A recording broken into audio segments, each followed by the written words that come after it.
오늘 말씀은 이렇게 말씀을 전가하고 싶어요. 예레미야 31장 오늘 본문하고 32장의 내용을 연결시켜서 여러분들과 말씀을 나누고자 합니다.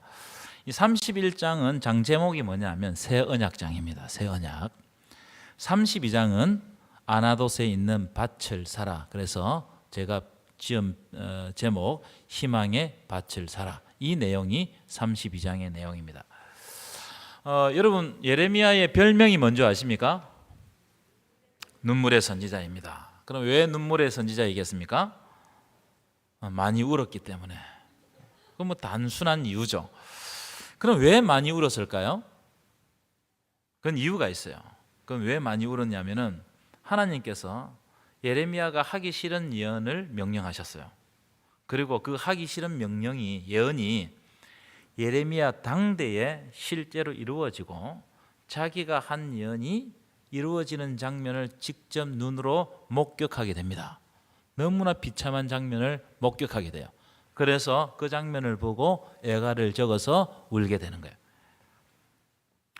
그럼 하나님께서 예레미야에게 명령하신 하기 싫은 예언은 뭔가? 한번 함께 읽었으면 좋겠는데 띄워보실까요? 예레미야 25장 11절 말씀입니다. 함께 읽겠습니다. 시작.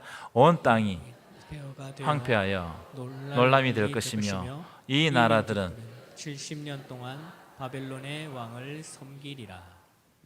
무슨 말이냐면 남유다가 이제 멸망을 당해서 바벨론으로 포로 잡혀가게 될 것이다. 이것이 예레미야 정황 가운데서 있는 말씀이에요.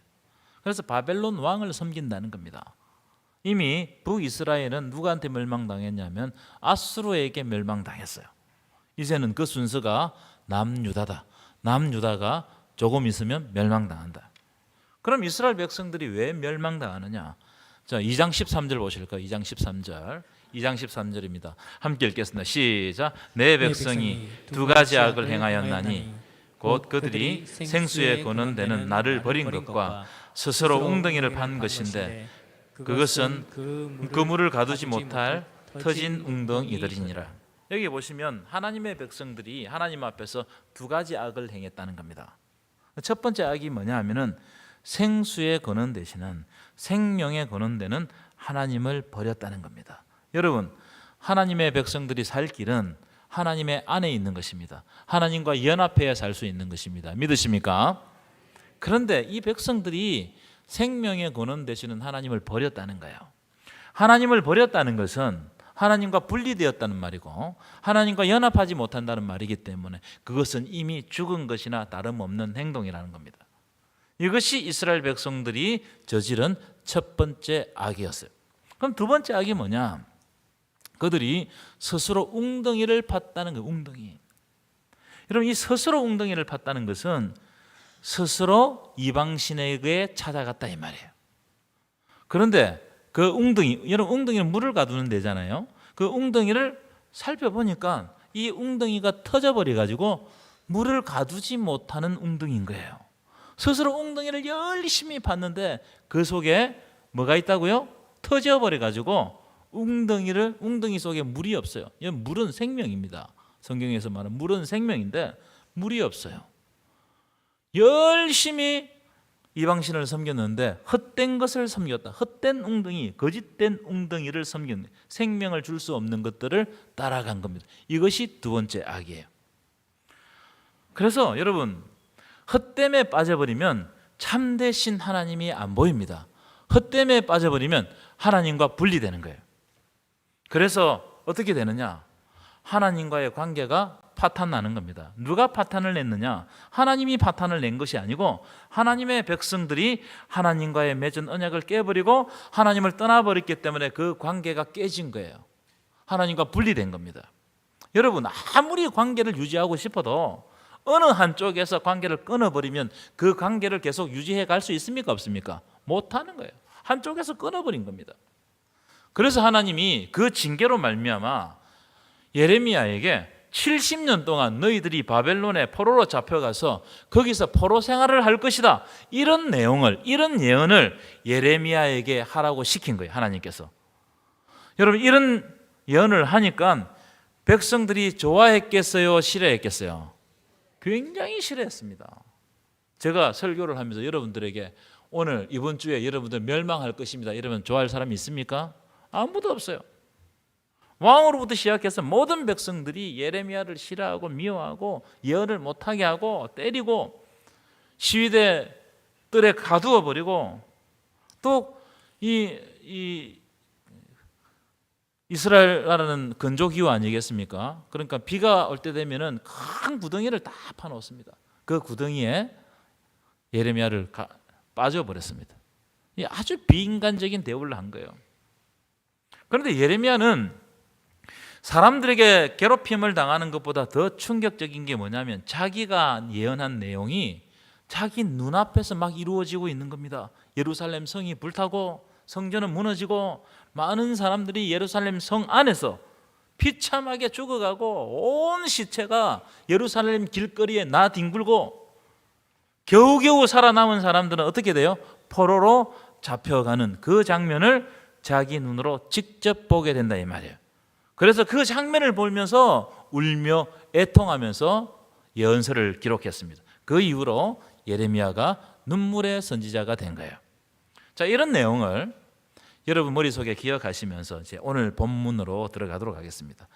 예레미야 31장은 무슨 장이라고 그랬죠? 아까 제가 시작하면서 그렇죠. 새 언약장이라고 말씀드렸습니다. 하나님이 언약을 깨트린 이스라엘 백성들과 다시 언약을 맺어주시는 장면이 예레미야 31장이에요. 여러분, 왜 하나님이 언약을 깨트린 백성들과 다시 언약을 맺어주실까요? 여러분들에게 질문하겠습니다. 만약 여러분의 지인 가운데서 아니면 여러분 부부 가운데서 또 여러분이 아는 그 관계 가운데서 나와 약속을 했는데 그 상대가 자꾸 약속을 어기면 여러분 그 사람과 약속을 계속 하겠습니까? 안 하겠죠. 대부분의 사람들은 한번 신뢰가 깨어지면 그 사람과 다시 약속을 안 합니다. 그런데 하나님은 오늘 본문에 보면은 언약을 파기한 이스라엘 백성들과 다시 새롭게 언약을 맺어주신다는 거예요. 그럼 왜 하나님은 새롭게 언약을 맺어주실까요? 다른 이유가 없습니다. 그 백성들을 사랑하기 때문에 그래요. 사랑하기 때문에. 우리가 하나님을 사랑하는 것보다 하나님이 우리를 더 사랑하기 때문에 우리가 때때로 하나님 앞에 불성실하게 행할지라도 하나님은 다시 어떻게 하시느냐? 언약을 새롭게 체결해 주신다는 거예요. 우리가 애들을 키우다 보면 똑같은 잘못을 여러 번 반복할 때가 있습니다. 이를테면 버릇없게 행동한다든지 하지 말라고 하는 것을 뭐 계속해서 반복할 때가 있잖아요. 그러면 부모가 어떻게 합니까? 야단을 치거나 어떤 때는 체벌을 하거나 그렇게 하겠죠. 그러면 아이들이 부모가 야단을 치면 무서우니까 저희 아이들 같은 경우에 제가 딱 매를 들고 딱 앞에 세우면 저에게 싹싹 빕니다. 다시는 아빠 다시는 안 가요. 다시는. 손가락을 걸고 맹세를 합니다. 하지만 얼마 가지 않아 어떻게 하죠? 똑같은 잘못을 다시 저질러요. 이게 아이들의 특성입니다. 사람의 특성이란 말이에요. 그런데 여러분 그렇게 똑같은 잘못을 저질렀다고 그 부모가 아이를 버립니까? 안 버리죠. 만약에 똑같은 잘못을 반복했다고 그 아이를 버린다면 그 부모는 이상한 부모입니다. 부모는 그 아이가 약속을 어길 줄 알지만 부모는 그 아이와 다시 약속을 하고 다시 다투거리고 다시 사랑해 주는 겁니다. 왜요? 내 사랑의 대상이에요. 내 자녀이기 때문에 그래요. 이게 바로 오늘 31장의 내용이란 말이에요. 하나님이 새롭게 언약을 체결해 주신다는 거예요. 그들에게 우리에게 불성실함이 있어도 우리에게 허물이 있어도 하나님은 어떻게 하신다고요? 다시 언약을 맺어주시는 거예요. 자, 오늘 본문이 나오게 된 배경은 대략 있었습니다. 바벨론이 이스라엘을 침공했어요. 3번에 걸쳐서 침공했습니다. 1차와 2차 때 쳐들어와 가지고 이미 많은 사람들 포로로 잡아갔습니다. 1차 포로에서는 누가 잡혀갔느냐 하면 다니엘과 세 친구들 이런 사람들이 잡혀갔어요. 2차 포로에서는 에스겔 같은 사람들이 잡혀갔습니다. 이 사람들을 잡아가면서 성전 안에 있는 기구들도 다 가져가 버렸어요. 그럼 여러분 성전 안에 있는 기구들도 다 가져가 버렸기 때문에 사실은 3차 포로 기간 그 사이에는 하나님께 예배도 못 드렸습니다. 자, 3차 침공이 일어났습니다. 이때는 바벨론이 큰 군대를 이끌고 와서 예루살렘 성을 포위했어요. 여러분, 3번이나 침공했으니까 이스라엘 땅이 어떻게 되었겠어요? 온 땅이 황폐해지고 이게 사람 살 만한 곳이 못 되어버렸습니다. 지옥과 다름없는 거예요. 모든 백성들이 두려움에 빠져 있고 땅은 폐허가 되었고 먹고 살 길이 막막한 거예요. 더구나 수도 예루살렘은 바벨론 군대의 에워싸임으로 말미암아 죽어가고 굶어 죽고 있는 상태입니다. 여러분, 이게 엄청나게 비참한 상황이죠. 여러분, 이런 땅에 소망과 희망을 꿈꿀 수 있겠어요? 사람들이 막 죽어가요. 여러분, 왜 사람들이 극단적인 선택을 하는 줄 아세요? 살 소망이 없으면 극단적인 선택을 하는 겁니다. 살 소망이 있으면 어떻게든지 살아가려고 합니다. 제가 희망이라는 단어를 국어사전에 찾아보니까 앞일에 대하여 좋은 결과를 기대함, 이런 뜻입니다.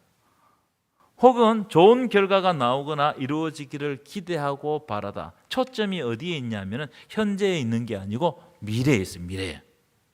무슨 말이냐? 미래에 뭔가가 잘 이루어지고 우리의 비전이 잘 열매 맺을 것이라고 생각하면 사람들은 희망을 놓지 않는다는 거예요. 그래도 견딘다는 거예요. 지금은 힘들어도 미래가 보장되면, 미래의 희망이 있으면 대부분의 사람들은 극복하고 견디는 거예요.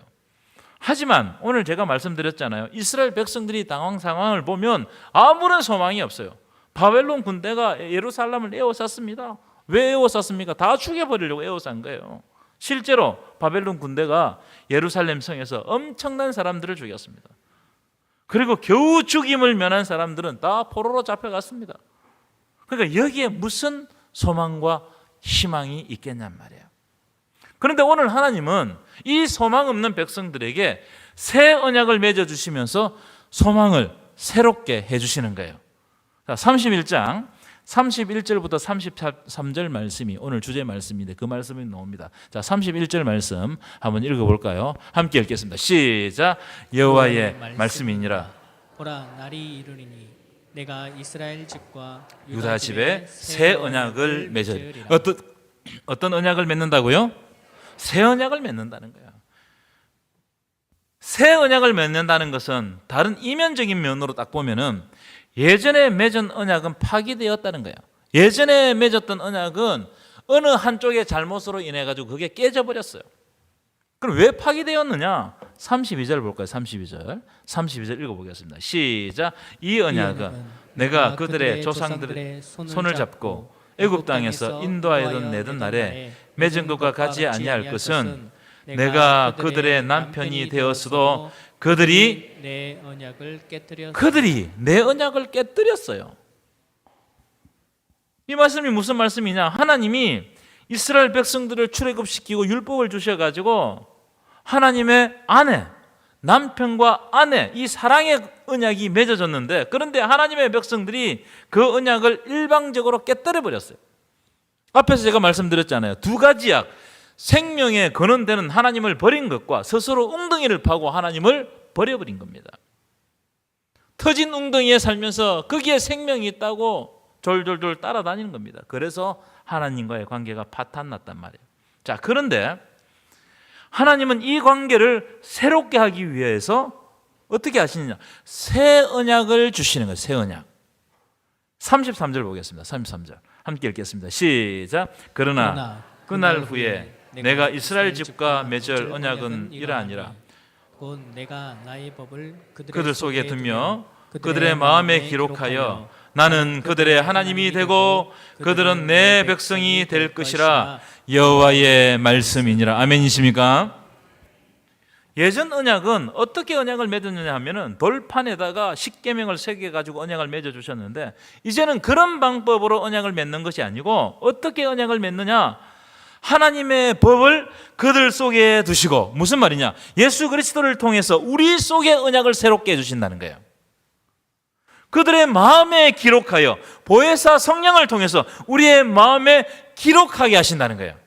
그래서 이 언약이 일시적으로 한 번으로 끝나는 것이 아니고 영원한 언약이 되게 하신다는 거예요. 그래서 나는 그들의 하나님이 되고 그들은 내 백성이 될 것이라는 겁니다. 이것이 성경 전체를 통해서 주시는 새 언약의 핵심 내용이에요. 하나님은 우리 하나님 되십니다. 믿으십니까? 우리는 하나님의 백성됩니다. 이걸 새롭게 체결해 주시는 거예요. 그럼 하나님은 왜 약속을 파기한 백성들과 다시 언약을 맺어 주시느냐? 다른 이유가 없습니다. 앞에서 말씀드렸죠? 하나님이 그 백성을 너무너무 사랑하기 때문에 그 백성을 버릴 수가 없는 거예요. 그래서 때때로 하나님의 백성들이 하나님을 배반하고 딴 길을 갈지라도 하나님은 그 백성을 포기하지 않습니다. 여러분, 하나님은 우리를 포기하지 않는다는 사실을 믿으시기를 축원합니다. 여러분, 우리는 불성실해서 때때로 하나님을 포기할 때가 있어요. 내 마음에 안 들고 내 뜻대로 안 되면 하나님을 쉽게 포기하고 떠나는 장면들은 저는 많이 봤습니다. 그러나 하나님은 절대로 우리를 포기하지 않는다는 거예요. 그 이야기가 무슨 이야기냐? 탕자 비유 이야기예요. 저는 요즘에 탕자 비유에서 너무너무 많은 은혜를 받습니다. 제가 요즘 들어서 계속해서 설교에 탕자 비유가 나오지 않습니까? 아버지는 배은망덕한 아들, 아버지에게 유산을 받아가지고 떠나서 허랑방탕하고 모든 유산을 낭비한 그 아들이 아버지 품을 떠났지만 아버지는 그 아들을 포기를 안 하는 거예요. 아들이 돌아올 때까지 기다린단 말이에요. 기다리던 아들이 돌아오니까 어떻게 하느냐? 제일 좋은 옷을 입히라는 거예요. 손에 가락지를 끼우라는 거예요. 발에 신을 신기우라는 거예요. 무슨 말입니까? 아들됨을 회복하라는 거예요. 이게 하나님의 사랑입니다. 여러분, 우리가 불성실해서 때때로 하나님을 떠날지라도 우리가 하나님께로 돌아오면 하나님은 곧바로 아들됨을 회복하게 하십니다. 믿으십니까? 자, 그런 말씀, 이 새 언약을 마음에 품고 우리 한번 따라했으면 좋겠습니다. 하나님의 언약을 믿고 희망의 밭을 살아. 희망의 밭을 살아. 이 하나님의 새 언약을 믿고 우리는 뭘 해야 되느냐? 희망의 밭을 사야 된다는 거예요. 이제 이 내용으로 32장으로 넘어가실 텐데 하나님이 예레미야에게 밭을 하나 사라는 거예요.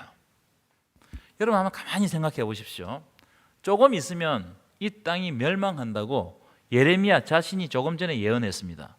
그런데 하나님이 뜬금없이 저기 가서 밭을 하나 사라는 거예요. 아니, 조금 있으면 그 땅이 누구 땅이 될지 모르는데 그 밭을 사라고 명령하십니다. 자, 제가 여러분들 묻겠습니다. 여러분, 조금 있으면 안동이 다 멸망할 거예요. 자, 하나님이 오늘 밭을 하나 네가 돈을 주고 사라고 하십니다. 여러분, 사실 분 한번 손들어 보세요. 믿음이 좋으신 분 한 두 분 계시네요. 조금 있으면 멸망할 땅이에요. 이 땅이 누구 땅이 될지도 몰라. 그런데 하나님이 이 밭을 사라는 겁니다. 무슨 의미입니까? 하나님이 이 땅을 버렸단 말이에요? 버리지 않았단 말이에요? 안 버렸다는 거예요. 하나님은 약속의 땅을 결코 버리지 않았다. 하나님의 백성들도 버리지 않았다는 거예요. 그래서 너희들이 결국 이 땅을 떠나지만 돌아올 것이고 이 땅도 회복하게 할 것이라는 거예요. 그 약속을 믿고 예레미야에게 밭을 사라고 하시는 겁니다. 그래서 예레미야가 32장에 보면 밭을 비싼 값을 주고 삽니다.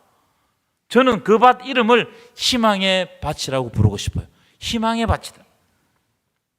희망의 밭에 대해서 두 가지 주제를 가지고 말씀을 드리고 말씀을 맺도록 하겠습니다. 첫째, 하나님의 백성들은 세상과 다른 방식으로 살아야 된다는 거예요. 다시 말하면 아무도 사지 않을 그때에 다 포기했을 때 하나님의 백성들은 하나님을 믿고 희망의 밭을 다시 사야 된다는 거예요. 왜냐하면 하나님이 오늘도 우리에게 새로운 언약을 맺어 주실 것이기 때문입니다. 믿으십니까? 여러분, 신앙은요, 세상 조류를 따라가는 게 아닙니다. 세상은 세상의 조류를 거슬러 올라가는 겁니다. 이게 믿음이에요. 세상은 우리를 얼마나 편안하게 만드는지 몰라요. 우리는, 여러분, 한번 생각해. 우리가 너무너무 편안한 세상에 살고 있습니다. 우리 몇 년 전에, 2년 전에 우리가 우리 집에 세탁기하고 또 뭡니까, 건조기를 샀거든요. 한 날은 제가 TV를 보고 있는데 TV에 세탁기 끝났다고 TV에서 알려주는 거예요. 여러분 놀랬죠? 전 놀랬습니다, 처음에. 안 놀랬습니까? 세탁기에서 세탁이 끝났어요. 그런데 그게 TV에 뜬다니까요.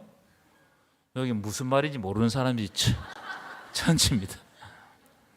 요즘에는 집에 들어가지 않고도 핸드폰으로 불을 켜고 끌 수 있습니다. 모르면 옆 사람한테 물어보세요. 어떤 현상인지. 보일러도 켜고 끌 수 있어요. 요즘 그런 시대입니다. 어마어마하게 편해졌어요. 그런데 여러분, 우리는 너무너무 편해졌는데 이 세상은 자꾸 악해집니다. 여러분, 요즘 우리나라 돌아가는 것을 보면요, 이 사회에 희망이 있어요, 없어요? 희망보다 절망이 압도한 것 같아요. 솔직하게. 설문을 한번 띄워보실까요? 이 설문을 보니까 이 설문을 보니까 우리나라 성인 62%가 해외로 이민 가고 싶다고 대답했어요. 여러 가지 이유가 있겠죠. 저는 그 이유를 한마디로 말하면 이 나라에 희망이 없기 때문에 이 나라에 살기 싫은 거예요. 오늘 예루살렘 땅과 비슷하지 않습니까? 그런데 32장에서는 내려주셔야 됩니다. 하나님이 절망하지 말고 밭을 사라는 거예요. 그 산밭이 내 밭이 안 될 가능성이 있어요. 왜요? 이 땅이 멸망하기 때문에. 하지만 하나님이 뭐라고 말씀하시는, 나를 믿고 사라는 겁니다. 여러분 같으면 사겠습니까? 여러분, 예레미야 32장이 우리에게 주시는 교훈이 뭐예요? 오늘 말씀은 모든 사람들이 다 절망에 빠져 있고 희망을 팔아버릴 때 하나님의 사람은 희망을 잃지 말고 나는 하나님이 새 언약을 맺어주신 존재라는 사실을 믿고 다시 희망의 밭을 사야 된다는 거예요. 사람들이 다 안 된다고 할 때 바로 그때 하나님을 의지하고 그 밭을 사야 된다는 겁니다. 왜 그렇습니까? 우리는 세상과 다른 방식으로 사는 존재들이기 때문에 그래요. 여러분, 세상은요, 가능성이 있는 곳에 투자합니다. 그렇죠? 만약 세상에 가능성이 없다고 생각하면 세상은 쳐다보지도 않습니다. 그러나 하나님은 세상적인 가능성을 보지 않습니다. 어떤 가능성을 보시느냐? 하나님의 가능성을 보십니다. 아멘이십니까? 여러분, 하나님이 전능하신 하나님이심을 믿습니까? 그러면 하나님에게는 불가능한 것이 없어요. 뭘 이야기하는 거예요? 우리는 하나님의 명령으로 밭을 살 때 세상적인 잣대로 밭을 사면 절대로 안 된다는 겁니다. 우리가 꿈을 꾸고 밭을 살 때 반드시 하나님의 능력에 의지해서 밭을 사야 할 줄 믿습니다. 내게 능력 주시는 자 안에서 모든 것을 할 수 있다는 그 믿음으로 우리에게 맡겨주신 밭들을 사야 된다는 거예요. 여러분, 여러분들이 계획한 것들이 있습니까? 기도 제목들이 있습니까? 여러분의 생각으로 하나님의 능력을 제한하지 마십시오. 하나님은 여러분의 생각보다 훨씬 크신 분이고 훨씬 능력이 많으신 분이십니다. 우리는 안 된다고 생각하지만 하나님이 하시면 가능한 거예요. 그래서 우리는 하나님의 가능성을 믿고 밭을 사는 겁니다. 하나님이 예레미야에게 밭을 사라고 하신 것은 그것은 하나님이 회복하게 하신다는 거예요. 다시 말하면 지금 밭을 사는 것은 예레미야 네 일이 아니고 바로 하나님의 일이라는 거예요. 그러면 하나님이 반드시 그분의 일을 손수 이루어 가신다는 겁니다. 믿으십니까? 예레미야 29장 11절 한번 보실까요? 굉장히 중요한 말씀을 하고 있어요. 예레미야 29장 11절 함께 읽겠습니다. 시작. 여호와의 말씀이니라.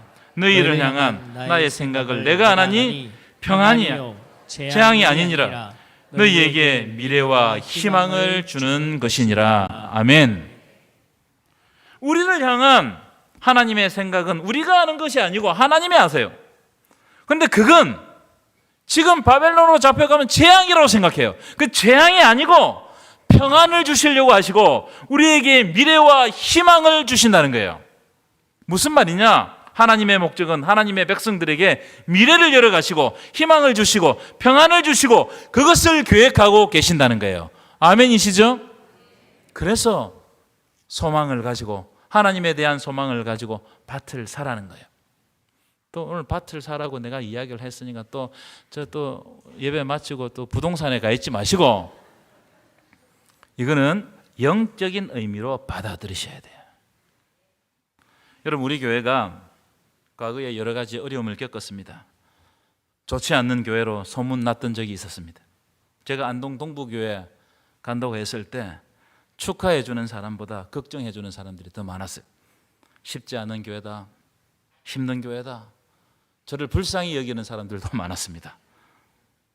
여기저기서 제가 여기 부임하니까 목사님, 장로님들이 막 찾아와서 경안로에 있는 분들이 부정적인 이야기들을 저에게 어마어마하게 많이 했습니다. 여러분, 그러나 여러분 한번 보십시오. 그 모든 말들은 다 인간적인 말이었어요. 여러분, 이런 부정적인 이야기들이 판을 칠 때 우리 교회는 그때 하나님을 의지하고 희망의 밭을 산 줄 믿습니다. 남들이 우리 교회에 대해서 절망을 이야기할 때 우리 교회는 하나님의 능력을 믿고 희망을 노래했어요. 여러분, 절망의 말을 늘어놓고 있으면 정말 그것은 절망으로 떨어지는 겁니다. 절망하는 줄 모릅니까? 그런데 그걸 계속 절망하면 절망의 늪으로 떨어집니다. 헤어놓을 수가 없어요. 남들이 절망을 이야기할 때 우리는 하나님을 의지하고 희망을 노래해야 돼요. 여러분, 우리가 사야 할 희망의 밭이 뭡니까? 하나님이 반드시 회복하게 하신다. 하나님이 우리 교회를 사랑하신다. 하나님이 우리 가정을 사랑하신다. 하나님이 원하시는 생명으로 나아가게 하신다. 아멘이십니까? 이 마음을 품고 절망 중에도 희망의 밭을 사는 훈련을 포기하지 않고 계속해서 해나가니까 우리도 모르는 어느 시점에 교회가 회복되더라. 우리의 삶도 마찬가지입니다, 여러분. 이것을 믿고 절망의 말에 휘둘리지 말고 희망의 밭을 사시고 그 밭을 위해서 기도하시는 저와 여러분 되시기를 간절히 축원합니다. 그래서 여러분, 여러분의 입에서 절망의 말을 제거하세요. 좋지 않습니다. 이 세상이 이왕 절망 덩어리예요. 그런데 절망을 보고 계속 절망하고 있으면 헤어나올 수가 없다니까요. 절망이 있을 때도 하나님을 바라보고 희망과 소망을 가질 때 그때 주님께서 주시는 빛을 발견하게 될 줄 믿습니다. 두 번째, 그럼 우리는 무엇에 근거해서 희망의 밭을 사야 되느냐? 두 번째, 하나님의 약속의 말씀에 의지해서 희망의 밭을 사야 된다는 거예요.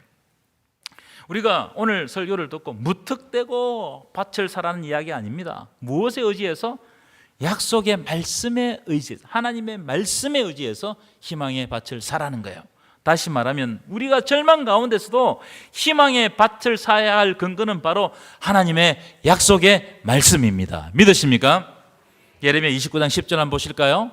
굉장히 중요한 구절이에요. 함께 읽겠습니다. 시작. 여호와께서 이와 같이 말씀하시니라. 바벨론에서 70년이 차면 내가 너희를 돌보고 나의 선한 말을 너희에게 성취하여 너희를 이곳으로 돌아오게 하리라. 이 말씀은 이스라엘 백성들에게 지금 절망과 같은 상황이 있지만 하나님께서 반드시 이스라엘 백성들을 회복시키셔서 70년 후에는 반드시 고향으로 돌아오게 하신다는 약속이에요. 이것이 예레미야서 안에서는 새 언약이에요. 새 언약. 이 말씀을 예레미야 곳곳에서 약속을 하고 있습니다. 이 약속의 말씀에 의지해서 희망의 밭을 사라는 거예요. 여러분, 우리는 믿음의 근거를 어디에 자꾸 두려고 하냐면 자꾸 내 느낌이나 내 경험에 두려고 해요. 그래서 기분이 좋고 마음에 감동이 되면 은혜 받았다고 그러고, 그렇지 않고 내 마음이 불편하고 큰 고민이 있으면 은혜가 없다 이렇게 이야기합니다. 그렇게 되면 어떤 현상이 드러나느냐 하면 내가 기분 좋을 때는 신앙생활 잘하고 잘 섬기고, 하지만 내가 기분 나쁠 때는 아무것도 하지 않고 내 기분에 왔다 갔다, 내 상황에 왔다 갔다 신앙생활이 그렇게 흔들릴 수 있단 말이에요. 그래서 내 상황이 조금만 흔들리면 다 흔들려 버리는 거예요. 왜 그렇습니까? 이것은 신앙의 기준을 잘못 삼았기 때문에 그래요. 여러분, 신앙의 기준은 내 기분과 내 상황이 아니고 바로 하나님의 말씀인 줄 믿습니다. 하나님의 말씀이 기준이 되면 흔들리지 않습니다. 어떤 것이 와도 흔들리지 않습니다. 한번 보실까요? 이사야 43장 1절 보십시다. 큰 소리로 읽어보겠습니다. 시작.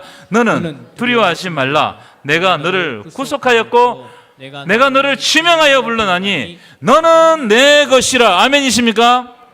하나님이 우리를 지명해서 불러서 우리를 구속했기 때문에 우리는 하나님의 것입니다. 이 약속의 말씀에 근거하면 우리는 흔들리지 않는단 말이에요. 이 말씀을 기준 삼고 표대 삼으면 어떤 일이 있어도, 나의 삶에 어떤 환란이 있어도 그것을 넉넉히 이겨낼 수 있는 거예요. 믿으십니까? 아브라함이 갈대아 우르를 떠날 때 그에게 믿을 만한 근거가 아무것도 없었습니다. 여러분, 그 당시에 본토 친척 아비 집을 떠난다는 것은 얼마나 큰 위험입니까? 그런데 그가 떠났단 말이에요. 아브라함에게는 아무 근거가 없었어요. 뭐만 있었느냐? 하나님의 약속의 말씀만 있었어요. 그 약속의 말씀에 근거해서 떠났던 거예요. 오늘 본문의 예레미야도 아무런 희망의 근거를 찾을 수가 없습니다. 조금 있으면 느부갓네살 왕이 쳐들어와 가지고 모든 것을 다 가져갈 거예요. 여러분, 밭을 사면 뭐합니까? 내 땅이 안 되는데. 하지만 예레미야는 밭을 산다고요. 왜요? 하나님이 약속해 주셨기 때문에. 여러분, 하나님의 약속은 신실합니다. 그래서 하나님의 약속은 반드시 이루어 주십니다. 믿으십니까? 하나님의 약속에 근거해야 돼요. 그래서 여러분, 내 신앙이 흔들릴 때, 내 삶 가운데 여러 가지 어려운 일이 생길 때 자꾸 상황을 보면 안 됩니다. 뭘 봐야 돼요? 말씀을 보셔야 돼요. 말씀 가운데서 하나님이 여러분들에게 분명 말씀해 주실 줄 믿습니다. 결론입니다. 이제 우리는 다 함께 희망의 밭을 사기를 원합니다. 여러분, 기도의 밭을 사십시오. 예배의 밭을 사십시오. 섬김과 나눔의 밭을 사시기를 축원합니다.